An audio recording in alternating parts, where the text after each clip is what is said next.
গতকালই আমরা মহালয়া তর্পণের মধ্যে দিয়ে দেবীপক্ষে সমর্পণ করেছি, আমরা ঢুকে পড়েছি। এই মহালয়া সবাইকে শুভেচ্ছা জানিয়েছি। ভালোভাবে তর্পণ সারা শ্রীরামপুরে প্রতিটি ঘাটে ভালোভাবে হয়েছে।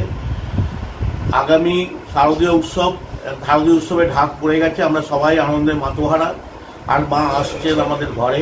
আমরা সবাই মিলে আনন্দ উৎসব করব, শারদীয় উৎসব পালন করব।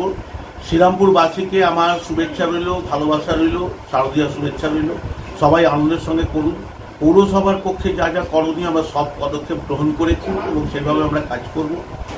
এবং সাথে সাথে পুলিশ প্রশাসন বলুন বা সিভিল অ্যাডমিশন, তারাও এটা নিয়ে পদক্ষেপ করে তারাও তাদের মতন করে কাজ করবেন। তাদের পুজোটা ভালোভাবে কাটবে, এটাই আশা করি মায়ের কাছে। এবং প্রত্যেকের সপরিবার যেন ভালো থাকুক। আপনাদের মিডিয়ার যারা আছেন আপনাদেরও শুভেচ্ছা জানাচ্ছি। সাথে সাথে যারা দর্শকগুলো আছেন বা যারা শুনছেন আমার বক্তব্য, তাদেরকেও আমার শুভেচ্ছা রইল।